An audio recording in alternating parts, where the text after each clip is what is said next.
अस्सलाम वालेकुम जी, मेरा नाम है अम्मारा कमल। आइए आज की कहानी जानते हैं। हमारे साथ है आसिया, जिनको इनके शौहर ने 3 बेटियां पैदा होने की वजह से छोड़ दिया था। अब आसिया इस भरी दुनिया में अकेली हैं। आइए इनसे मज़ीद बातें जानते हैं। जी आसिया, आपकी एज क्या है? मेरी एज 46 है। अच्छा, ये बताइएगा कि आपके कितने बच्चे हैं, मतलब टोटल? मेरे 5 बच्चे पैदा हुए थे, 2 बच्चे फौत हो गए, 3 बेटियां थीं। तो मेरे हस्बैंड ने मुझे लगातार बेटियां पैदा होने की वजह से छोड़ दिया था। और उसके बाद उन्होंने मतलब उनकी तालीम तरबियत में, उनके परवरिश में आपका कभी साथ नहीं दिया? नहीं, उन्होंने कभी साथ नहीं दिया। वो मुल्क से बाहर चले गए, उन्होंने वहाँ जाके शादी कर ली। मैंने बड़ी मेहनतों से, मजदूरियों से अपनी बच्चियों को पाला, पढ़ाया, लिखाया, काबिल बनाया, उनकी शादियाँ की, और अब वो भी मुझे छोड़ के जा चुकी। तो ये बहुत ही दर्द की बात है, अफसोस की बात है।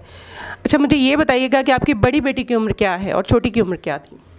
बड़ी बेटी की उम्र 25 साल और दूसरी की 23 साल और छोटी की 20 साल। इतनी छोटी उम्र में आपने 3 बच्चियों की माशाल्लाह शादी की अपने सर पे। आपके फैमिली ने किसी ने साथ नहीं दिया आपका? नहीं, बस वो फैमिली वाले भी उसी का साथ देते हैं जो कि वेल ऑफ होते हैं और एक दूसरे के बराबर मुकाबले के होते हैं। जिनके हालात माड़े होते हैं उनको तो लोग पहचानते भी नहीं, कहते हैं ये हमारा रिश्तेदार नहीं है, हम इसके रिश्तेदार नहीं हैं।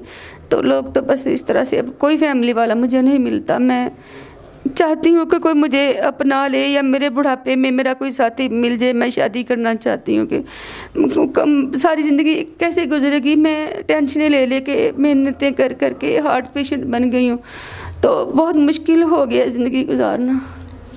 अच्छा, आपको इस वक्त एक साथी की ज़रूरत है, एक सहारे की ज़रूरत है। तो इतने लोग मिलते हैं, जब आपकी भरपूर जवानी थी, जब आपके बच्चे भी थे, तो क्या लोगों ने आपको प्रपोज़ किया होगा और तब आपने अपने बच्चों के लिए उस चीज़ को कुर्बान किया?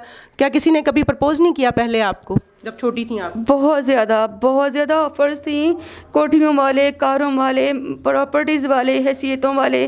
तब मेरी तरफ हाथ बढ़ाते थे, बहुत ज़्यादा करते थे। लेकिन मेरी बच्चियां थीं, मेरी बेटियां थीं, मैंने उनको कोई रिस्क ना हो, इसलिए मैंने कंप्रोमाइज़ नहीं किया उस वक्त कि मेरी बच्चियों पे कोई रिस्क ना आए। मैंने इसलिए उनको तहफ़्फ़ुज़, मतलब आपको ये लगता था कि सौतेला बाप है, उनके साथ गंदा सलूक करेगा, बुरा सलूक करेगा, इसलिए आपने शादी नहीं की? बिल्कुल, मैंने सेक्रीफाइस इसीलिए किया।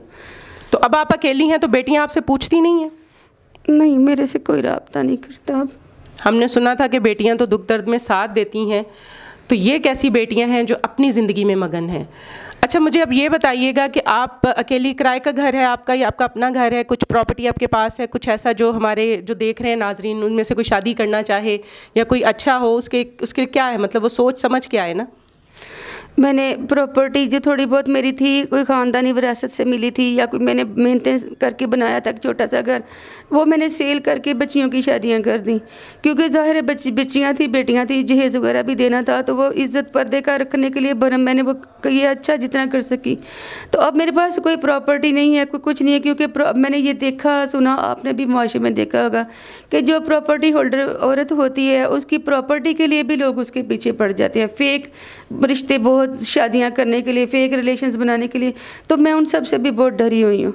अब तो मैं बात चूँकि ज़्यादा है, आपका ये मानना है? बहुत ज़्यादा। मैं ये चाहती हूँ कि कोई अल्लाह का बंदा, ऐसा कोई नेक इंसान हो जो वाकई जिसको ज़रूरत हो एक साथी की, कि वो चलो कम अज़ कम एक दूसरे का सहारा बन सके, एक दूसरे को बुढ़ापे में सपोर्ट कर सके, संभाल सके। हमें उम्मीद है कि इस दुनिया में कोई ना कोई एक ऐसा अकेला शख्स होगा जो एक खुलूस भरे दिल को अपनाना चाहेगा।